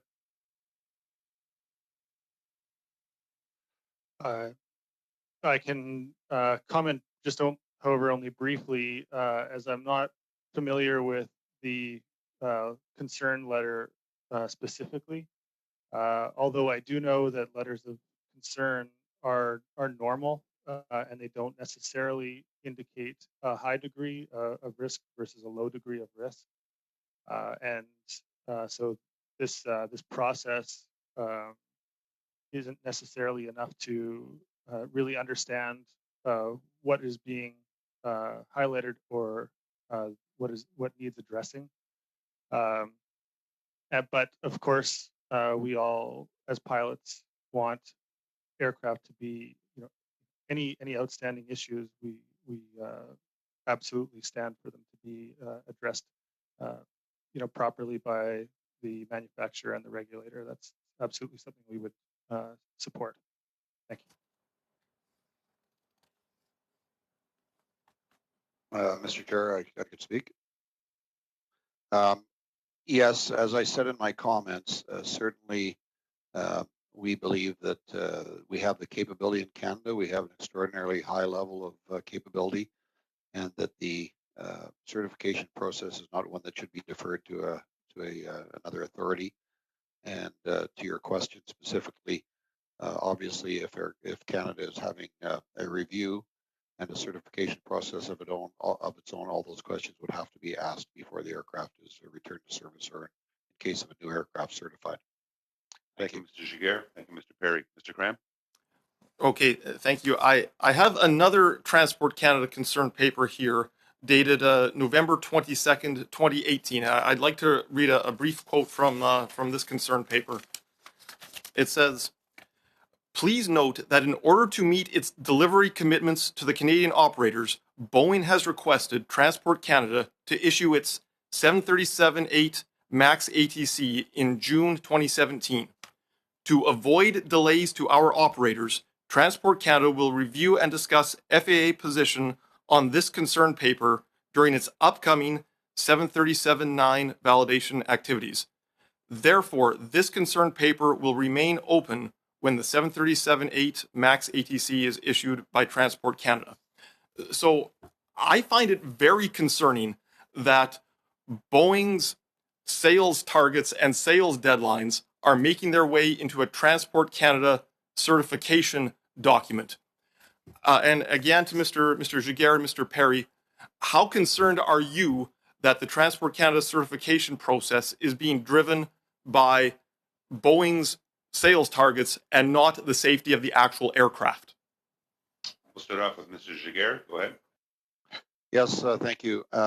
As I said in my comments, I believe that we have the absolute expertise. We've got a world-class expertise to do an independent certification here in Canada of not only the 737 MAX, but other aircraft and future aircraft. So we would support that view. We believe that frontline pilots should be involved in the process, who have the experience and the knowledge and the wide breadth of different types that could be added to the process, and we believe that that is something that should happen going forward. Thank you, Mr. Perry. Further comment? Yes, of course, I echo Mr. Jaguer's comments, but also will add that, of course, as airline pilots, we place the safety of the public and the safety of everyone on board and at the absolute highest level. And so we believe that safety and considerations for safety are the most important considerations of all. And we would like to see those considerations, be understood by Transport Canada and anybody certifying an airplane. And we do believe that as Mr. Jaguer said, that this is something that Canon should be done with Canon should be done with our breadth of expertise here in Canada. Thank you, Mr. Perry. Mr. Jaguer, quick question. I'm sorry, Mr. Cram, quick question. Yes, thank you, Chair. And so my last question is, where do you feel Canada made its biggest mistakes? Was it in the initial certification of the MAX 8, or was it delays in grounding the plane after the first crash, or was it delays in grounding the plane after the second crash? Thank you, Mr. Cram. Mr. Jaguer? I think it's a complex process, and I don't think we've in aviation, you look towards learning from events and experiences and processes. That's what our goal always is. As Captain Perry has said, we place the importance of safety at the top of the list in terms of the passengers, the crew, and the aircraft. And that is something that won't change. So learning from events that have happened is a primary goal. Transparency and knowledge is what we look for as we move forward. And that's why we're pleased with this process. And as I've said in my comments to this point, pleased with the recertification line that's been happening and the slow, thoughtful method to get the aircraft to a point where it can be determined to be airworthy and certified again in Canada. Thank you, Mr. Jaguer. We're now going to move on to Mr. Sidhu for 6 minutes. Thank you, Mr. Chair, and thank you to all the witnesses for being with us here today, especially Mr. Moore and Mr. Durgay. My sincere condolences to you and your families and all the families impacted by this tragic event. My question is for Mr. Jaguer. I very much appreciate your insights. What role have you been playing with Transport Canada in considering the recertification of the Boeing MAX planes? So, like Captain Perry, ACPA, Air Canada Pilots Association, has been very much involved. We have a very thorough review. The Flight Safety Department internally within ACPA. We've been getting briefings essentially weekly throughout this process. And as was mentioned earlier, the Joint Operations Evaluation Board was something that was introduced, and line pilots, frontline pilots, in this case, the WestJet pilots, were the primary crew. They went and worked with Transport Canada in the actual simulator to assess the procedures and processes in the development of the changes to the MAX. The Air Canada crew were on standby as a secondary crew, and we've seen a lot of collaboration through this process that has given us confidence and comfort that our views are taken seriously and considered. We believe it's something that should happen going forward to ensure the processes are complete from our perspective. Thank you, Mr. Sidhu. Thank you, Mr. Jaguer, and thank you, Mr. Chair. And Mr. Jaguer, how do you balance the safety of pilots and passengers with the economic need to get your pilots flying? Again, I know you mentioned quite a few pilots on furlough, but I'd like to hear your insights on that. Mr. Jaguer? There is no higher priority for an airline pilot than the safety of his passengers, his crew, and his aircraft. And I can say that with certainty. Certainly in the Canadian environment, with the experience that I've had, it is the absolute highest priority. And our crews, the crews that I've been exposed to, worked with, and had working for me over the years, understand that is the most important priority. Thank you, Mr. Jaguer. Mr. Sidhu? Thank you. Sorry, Mr. Jaguer, I got a lot of questions for you. You mentioned human factors in regards to training, and I'm hoping you can elaborate more on this. The aircraft that we fly today are much different than the aircraft when I started my career. The aircraft are complex man-machine interfaces with very complex computer systems that assist the pilots and have proven over time to reduce the incident and accident rate by introducing some of those systems. Having said that, the crews, the pilots, always need to be aware of how those systems interact with the primary systems of the aircraft. So I think that's something that will continue. Aircraft are extremely sophisticated, so the human factors piece of it is really something that the crews work with every day. Extensive training, it's become one of the primary focuses is human factors and how the aircraft is handled by the crew and how the crew handle the aircraft in terms of understanding. Mr. Sadu? Yes, thank you, Mr. Chair. Captain Perry, I want to go more into the training aspect of things just so I can get more of a grasp on it. Well, what kind of training does it require to become a pilot? I know these seem like basic questions, but they're very important for the public. How many years, how much does it cost, and what type of additional training is required to pilot these specific planes? I know certain pilots are trained for certain type of planes, so if you can elaborate more on that. Mr. Perry? Sure.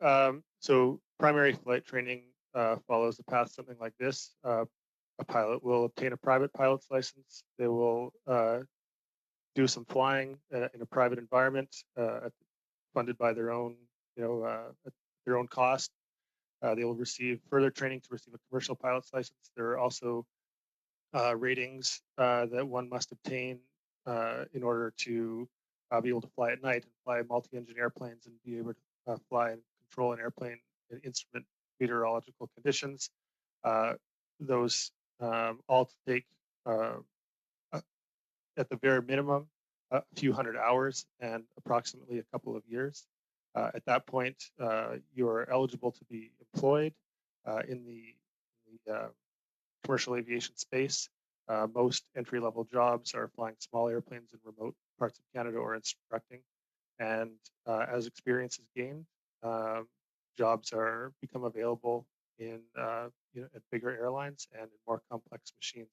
I mean, this is something that we could discuss at length, although I would like to just add that prior to this current COVID situation, there was a lot of growth between growth metrics and attrition.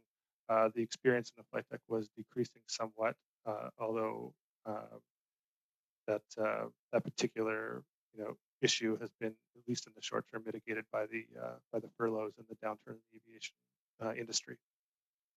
Thank you, Mr. Perry. Mr. Sadu, a quick question. No, that's it. Thank you very much, Mr. Chair. Great. Thank you, Mr. Sadu, and thank you, Mr. Giguère and Mr. Perry. We're now going to move on to Mr. Barcelou-Duval for 6 minutes. Thank you, Mr. Chair. I'm not that familiar with the certification process, but we surely learned a lot today. According to pilots' grievances and crew grievances, it looks like they are not involved in aircraft certification process. So from Mr. Primo's perspective, who knows a lot about aircraft certification process, why isn't it the case? And according to him, would that be an advantage to have pilots and crew involved in the aircraft certification process? While the pilots are well involved in the certification process. And all of those systems, including the interiors and lavatories, are being certified as well. I find one of the big lacks that has been taking place is the engineering systems. Systems engineering aspect of has been what has caused those two crashes, because they did not do the safety analysis properly. That led them to assessing a criticality level of failures that was not sufficiently high, which is, if that had been done, so more testing would have taken place. Thank you, Mr. Primo. Just a question to the clerk. Are we getting interpretation from Mr. Primo?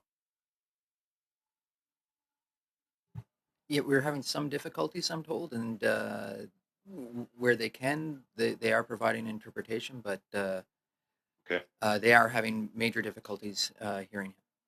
Okay, so Mr. Primo, if you're asking any questions, if you can speak up just a bit louder so the interpretation can hear you, because we're having some problems hearing you for interpretation.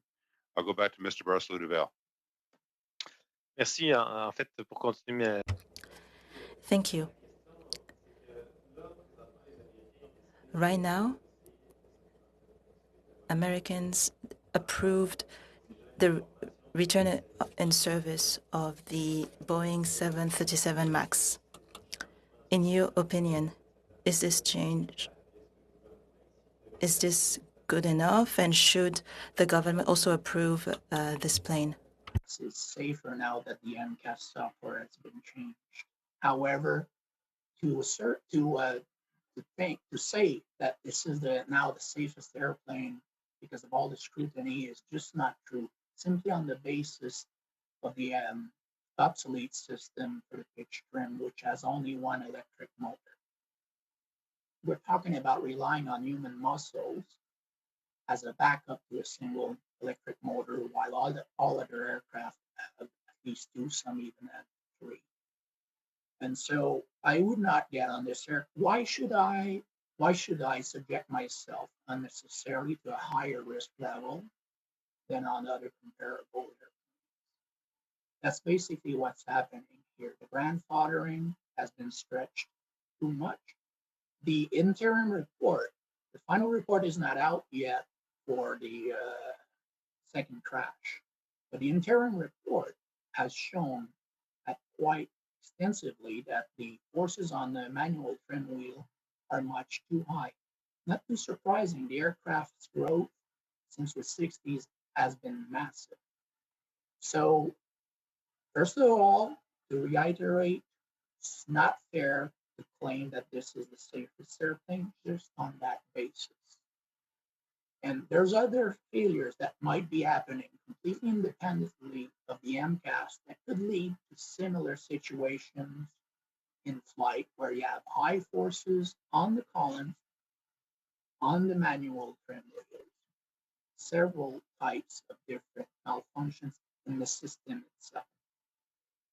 It appears to me that it would have made sense once they introduced MCAS to say, hold on, MCAS is going to talk to this critical system, the most critical system on aircraft. And we're not going to put it up to contemporary standards. Regulations don't force them to, but if the new regulation modifications that I'm proposing were ever to be implemented, had they been applied, or if we could magically apply them retroactively on the development of the 737 MAX, I guarantee that the design flaws would have been found and corrected, and that the two crashes would have been avoided. Thank you, Mr. Primo. Mr. Barcelou-Duval. Je comprends que de votre point de vue. So I understand that there are some faults when it comes to aircraft certification process. So some problems are not detected on time. And based on your suggestion, it seems that those problems could be solved if I understand you correctly. So I would like to know what was the government's response further to your suggestions?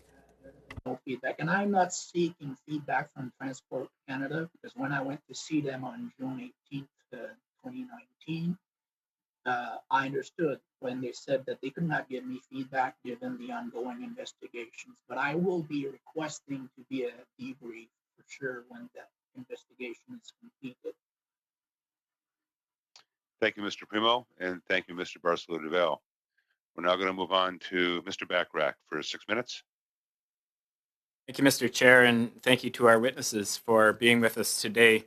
I think I'll start with the certification process, and we've heard both from Mr. Giguère and Mr. Perry about the members of their associations.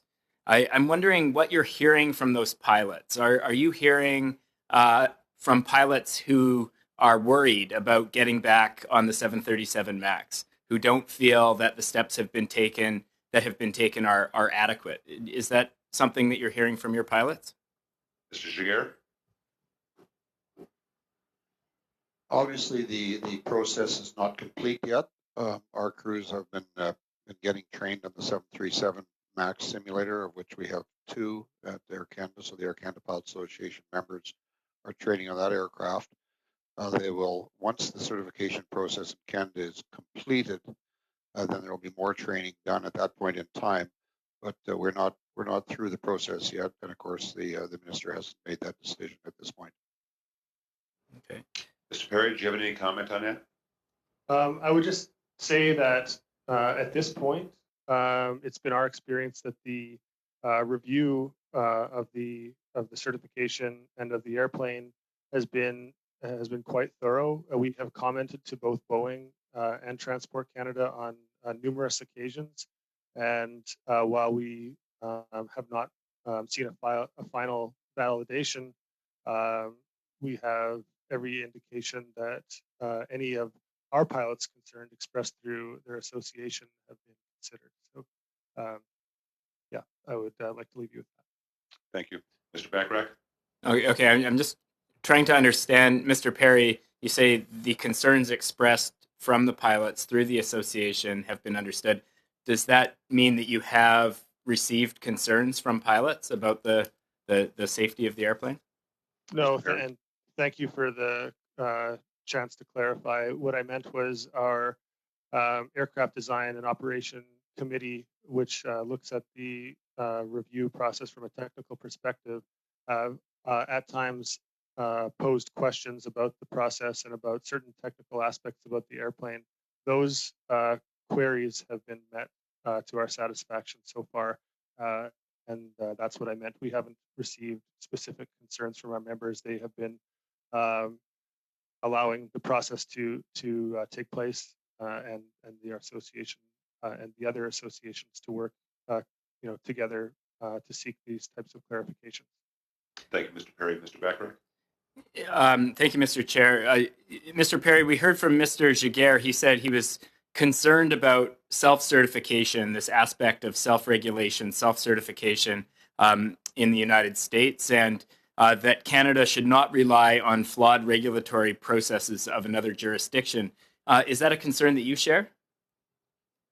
Yes, I think that it was well stated by Mr. Giguere that the idea of self-certification or it does leave the potential for problems to emerge, and this is because as has been mentioned, airplanes have become so much more complex. It's actually the manufacturer who understands them the best.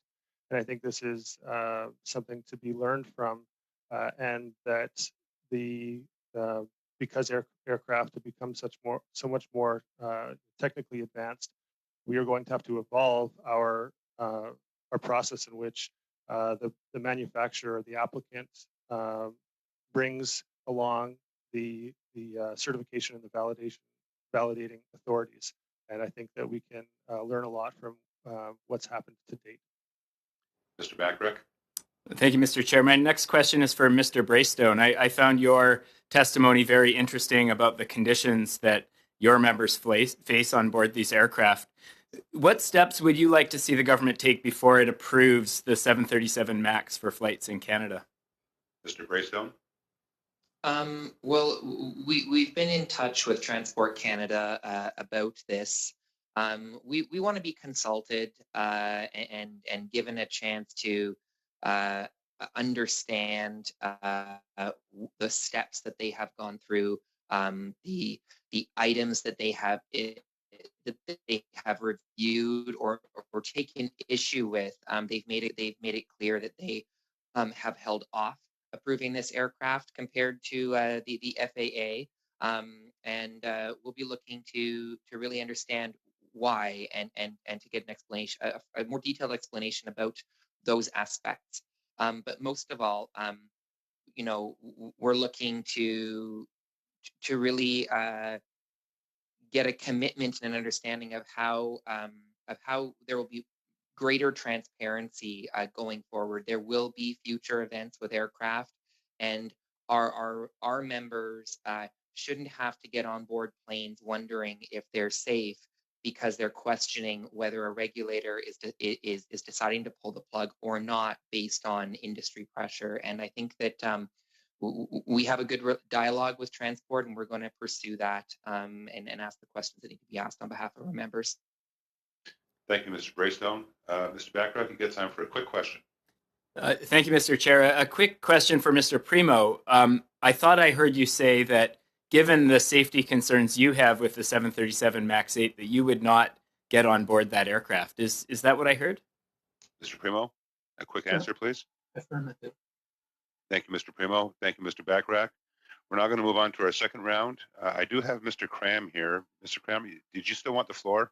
You switched with Ms. Kuzi. So I'm just wondering if you're going to have the floor, or are you going to pass it on to Mr. Soroka?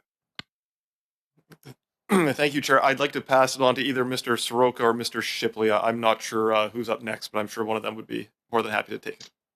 I have Mr. Soroka next on the list. So, Mr. Soroka, the floor is yours. Thank you, Mr. Chair. One of my questions to Mr. Perry is, why should there be differences in the way an aircraft is certified in Canada from the country of the manufacturer? Well, we don't know whether there should be differences or there shouldn't be differences. Our comments are really directed at our own certifying authority. I think that, without commenting on exactly the process at the FAA or other authorities, it really does come down to, the experience from our certification authority at Transport Canada, and I think that is borne by experiences in certifying airplanes here. So I think it's just fair for me to comment on the Transport Canada process and our engagement with them at this point. Okay. When it comes to the role of ALPA in evaluating your process on certifying an airplane versus Transport Canada certification, what do you see the difference is, or the benefit? Mr. Perry? I'm sorry, can you repeat the question? When your ALPA is evaluating, the aircraft, what differences or benefits do you see versus Transport Canada certification personnel? What would you do? Oh, I see. Okay. Well, I think that our process really does focus in on the training. So line pilots who have an experience operating these airplanes every day have a unique perspective on how the airplane, not just how it's certified, but the training that is recommended to the manufacturer, to the airlines rather. And so it's really that training, that perspective, first and foremost, that is best evaluated by line pilots who do the job every day and understand best how effective that training may or may not be. Of course, secondarily, the aircraft design and operations team evaluates the information from a technical perspective, and we always think that having a safety organization such as ours eyes on that is beneficial for just offering a different perspective, but it's primarily to accomplish the good evaluation of the training procedures. Mr. Soroka? Yes, Mr. Perry, have you been hearing from any pilots expressing some concerns with the MAX plane, that there's some issues that they're finding as they're, having that nose drop? Because I know we've had some questions about the integrity of the plane or the design of the plane. Mr. Perry?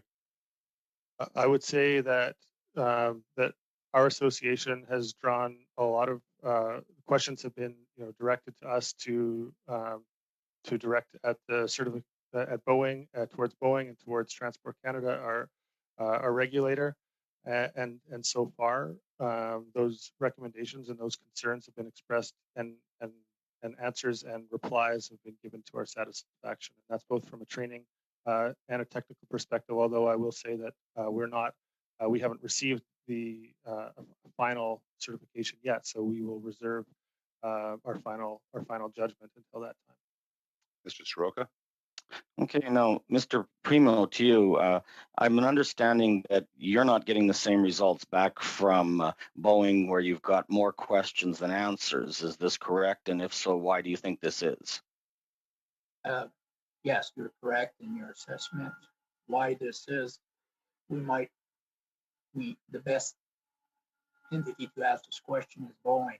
Why do they not even reply to an invitation to appear before this committee, for instance? And I extended to him an offer of technical help. I gave him lots of ideas. I even proposed a couple of design changes that could have vastly improved this aircraft. They're not, well, they're not collaborating with the Canadian government from this committee, so much less will they do so with an engineer, I guess. Thank you, Mr. Primo. I'm now going to move on to Ms. Jazik for 5 minutes. Thank you very much, Chair. And I would like to thank all our witnesses today, of course, including Mr. Giraudet and Mr. Moore in particular for turning their personal tragedy into thinking deeply about the events that led to the Boeing MAX 8 tragedy and giving us some really substantial recommendations as well. In terms of what we've heard directly to what we are studying, which is the Boeing MAX 8 tragedy, Mr. Giguere, you've also alluded to the fact that, of course, we're going to see future changes to aircraft, new technology, and so on.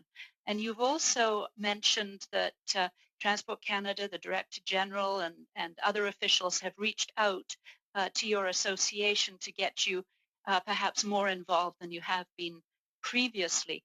Would you like to see this type of engagement going forward formalized in some way for perhaps future certifications, validations going forward?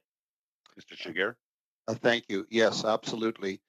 We believe that this is something that should be ingrained and captured going forward. We've been party to this recertification, which is encouraging. We think that the experience of frontline pilots in a certification process gives an independent analysis of those who are operating the aircraft and an opportunity for questions from someone who is not formally in the process and who cannot be influenced. As I've stated earlier, pilots that operate these aircrafts, crews that are in airlines, take the seriousness of safety as the #1 priority, and that is something that will never change. It's ingrained in pilots from day one, and it is something that strengthens the view that pilots should be involved in the process, particularly experienced line pilots who have real-life experience in operating the aircraft on a day-to-day basis. Thank you, Mr. Giguere. Ms. Jazik? Thank you, Chair. And now I'd like to turn to Mr. Braystone because Mr. Braystone, you raised some issues that I think really resonated with a lot of us. Just as your cabin crew are almost at the mercy of the certification process, obviously trusting that Transport Canada has done their due diligence. So we as passengers also party to that trust. And you've raised a number of issues where, in fact, recommendations or changes were made following particular incidents that were obviously could not be ignored and led to change. You've talked a little bit about being more involved with Transport Canada. What would you like to see in terms of your issues being part, as we think more broadly about certification of aircraft? What do you see the role of QP in bringing your issues forward? Mr. Braystone? That's a good question. I think a good example of what we would like going forward. I heard our pilot representative colleagues mention an ongoing dialogue throughout this, almost weekly meetings with Transport Canada. We've experienced that, as cabin crew for COVID-19 with Transport Canada, and we've had some excellent weekly, sometimes twice weekly briefings. And I think that when aircraft are being certified, or when another generation of an aircraft is coming out and being certified, there are going to be phases during the design where the regulator's working with the manufacturer, and we should be receiving briefings. We should be being consulted as important, because like I mentioned, an aircraft is full of thousands of systems, and they're all important. We can't forget about any part of the plane, and in the past that has happened, and in the past certain systems have been considered less important than others, and often that has come back to haunt us. And I think that speaks a little bit to, at least a little bit to these two tragedies that we've been largely discussing today. So we'd be looking for ongoing briefings and consultation as an important stakeholder for those areas of the plane and systems and safety products that we are expected to use to protect the public. Thank you, Mr. Braystone, and thank you, Ms. Jazik. I'm now going to go over to Mr. Barcelou-Duval for 2.5 minutes. Merci beaucoup, Monsieur le Président. Thank you very much, Mr. Chair. My question will be for Mr. Primo. In what we've just seen now, well, with the problems that we've seen with the MAX 8 and the American certification process, we've seen that the consequences are not just for Americans when the process is faulty, but on people too. Here in Canada, we've also seen, unfortunately, like when Mr. Turnbull, who's working on certification for civil servants, told us that they didn't detect any problem. I don't think it's normal. A bit later, we saw a memo from Transport Canada from pilots to Transport Canada saying that they found some problems, and there was no will that we saw from the government to. It feels that they said we'd have nothing to blame ourselves for. We did everything we could, but I don't think it's the case. The MAX 8 737 accident reveals more than that for that 737. It means that our regulators potentially endangered the passengers and the pilots because of their supervisory complacency. What do you think about that, and what would you have to say on that? Okay. I'm not sure I would characterize complacency with the officers of Transport Canada, even though I'd like them to give me feedback. I understand the legality behind it. What I am seeing as a recurring pattern is the airframer not providing sufficient answers. I'm aware that the victims have been requesting the release of data, and the FAA administrator has answered, because the letter is public, stating 4 times confidential proprietary data. Look, you could use a non-disclosure agreement and professional people and look at the data and have an independent inquiry. So if Boeing didn't answer to me, if Boeing didn't answer to the Canadian government, if Boeing via the FAA didn't provide proper answers to Transport Canada as they were trying to better the airplane before certifying it, it's not necessarily the fault of those who struggled, but if they were empowered to say no, and for once the no would stand and insist on getting a reply, maybe we start changing the pattern. Thank you, Mr. Primo, and thank you, Mr. Barcelou-Duval. I'm now going to go to our last speaker, Mr. Bachrach. You have the floor. Thank you, Mr. Chair, and I really do appreciate the time of the witnesses we've heard from today. Mr. Chair, I'd just like to address the motion that I raised previously, and I understand your desire for it to stand as a notice of motion, but it was it was really offered as a motion that I hoped we could act on today. And I recognize that I'm new to this role. However, my read of the routine motions and our rules of procedure would indicate that it is in order to have a motion related to the study at hand. And so I would just ask that we be allowed as a committee to vote on this motion today. I believe, given the testimony we heard from the families, this is of utmost importance, and it needs to be dealt with in a timely way. And I would ask, Mr. Chair, that my motion be allowed to stand as a motion and that we move swiftly to a vote. Thank you, Mr. Bachrach. And the reason for my judgment at the time was not to take away time from the important witnesses that took their time to come out today to give us their testimony, both the families of the victims as well as the 4 witnesses that we have now. And I'll stand by that. Frankly, between now and Thursday, I don't see any reason to allow it to go to Thursday to raise the motion and to deal with it then versus today. I think it's 2 days away. It's you'll still get the expediency that you're desiring. However, once again, the call that I made was simply, with all due respect to the witnesses that we had invited out today. That notice of motion, I believe, can be brought Thursday. Again, I apologize for being repetitive, but I appreciate that. I appreciate that, Mr. Chair. If I can finish, yeah. If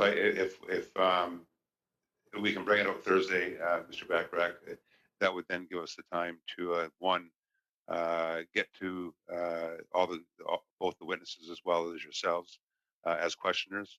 I allowed the meeting to go to 5:43 today due to the fact that we had some difficulties and we had some technical issues, and of course we had to wait for some members to show up, and we're at that point right now. So frankly, the meeting is now at the point of adjournment. I was trying to fit you in for that last 2.5 minutes, but that time has elapsed. Mr. Chair, can I make it as a point of order? And can you rule on it formally as a point of order that my motion is out of order as per the routine motions and our rules of procedure? You can. I won't say it's your motion's out of order because it can be in order, although it's not directly involved with the study that we're dealing with. It is in line with the discussion. So I'm not going to rule that out of order. I'm more asking for it to be placed on Thursday's agenda so that therefore we can get through the time that we had gotten through today. And we did. Quite frankly, we got through the time. And now we're frankly past time. So it's not something that we can bring on the floor right now because the meeting's at the point of adjournment. And what I would ask, Mr. Bachrach, is simply that we bring it up on Thursday and we can deal with it on Thursday. So with that, members, I will adjourn the meeting. So, Mr. Chair, and, we'll see you on Thursday. Thank you.